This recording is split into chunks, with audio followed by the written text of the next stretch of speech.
अस्सलाम वालेकुम जी। Fundamental of physics Halliday Resnick Walker का 10th एडिशन है हमारे पास। चैप्टर 2 है motion along a straight line. Problem number 38 देख रहे हैं। अब क्वेश्चन ये है कि मैक्सिमम एक्सेलरेशन अगर आप देखें जो पैसेंजर्स को ट्रोलेबल होगा सबवे के अंदर वो 1.34 मीटर पर सेकंड स्क्वायर है। यानी सबवे ट्रेन जा रही है, अब उसमें वहां पे जो मैक्सिमम एक्सेलरेशन जो पैसेंजर्स के लिए काबिल कबूल है या बर्दाश्त कर सकते हैं वो दे दिया गया 1.34 मीटर पर सेकंड।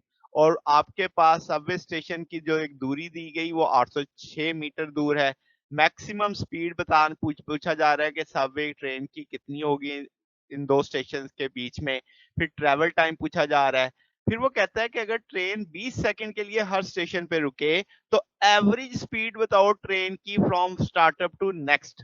ठीक होगी बात। फिर ग्राफ करने को कह रहा है डिस्प्लेसमेंट वेलोसिटी एक्सेलरेशन टाइम के लिहाज से, यानी एक स्टार्टअप से अगले नेक्स्ट तक का। तो शुरू करते हैं, समझते हैं।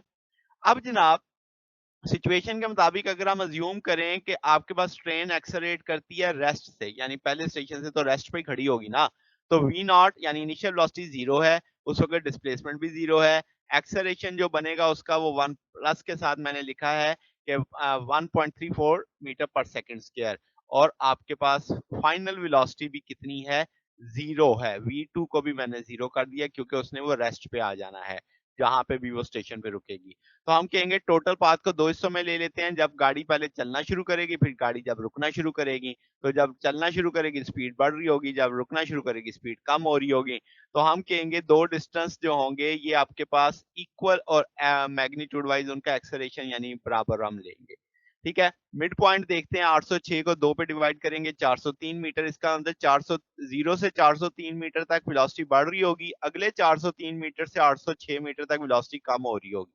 तो यहां से हम लेके चलते हैं कि भाई आप वी एफ स्केयर बराबर होता है v i square plus two a s. तो यहाँ से अब हम पहला पॉइंट ले लेते हैं v one square plus v naught square plus two a one x one. अब वी वन आपके पास 0 से 403 तक की वेलोसिटी है, तो वो आपके पास नीचे वेलोसिटी तो जीरो है, हमने जीरो ली हुई है। अब बाकी टू की वैल्यू लगी, ए की वैल्यू लगी, एक्स की वैल्यू लगी, तो 32.9 मीटर पर सेकंड आ जाएगा। इसी तरीके से अगर हम टाइम नोट करेंगे भाई उस दौरान टाइम उसे कितना लगेगा, तो यहाँ से इनिशियल वेलोसिटी जीरो है तो आप 2x आ जाएगा, a डिवाइड कर देगा, तो ये 24.53 सेकंड लगेंगे। यानी 0 से 403 यानी जब एक्सेलरेशन है तब आपके पास 24.53 सेकंड लगेंगे।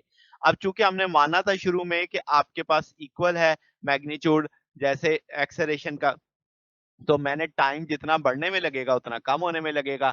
तो मैंने एक्सेलरेटिंग स्टेज और डीएक्सेलरेटिंग स्टेज का टाइम बराबर रख के उनको एड अप कर दिया, 49.1 सेकंड कर दिया।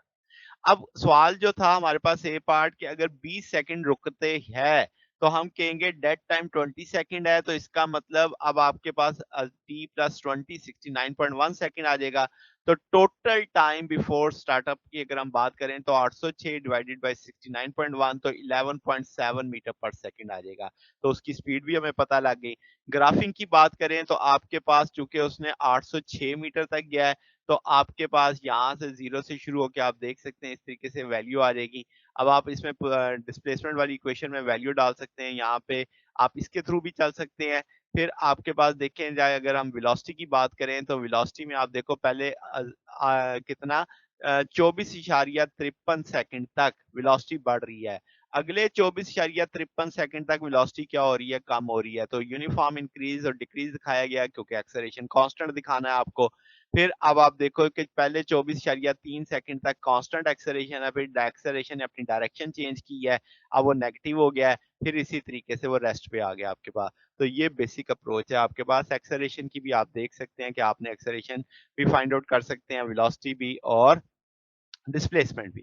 तो ये जनाब हमारे पास सिचुएशन थी। अगर आपको इस पे कोई बात पूछनी हो, डाउट हो, तो नीचे कमेंट्स में पूछ सकते हैं। वीडियो अच्छी लगी हो तो वीडियो को लाइक कीजिएगा, दोस्तों के साथ शेयर कीजिएगा और चैनल को सब्सक्राइब कर दीजिएगा। अब तक के लिए इतना ही, बाकी इंशाल्लाह फिर हम नेक्स्ट देखेंगे। ओके, अल्लाह हाफिज।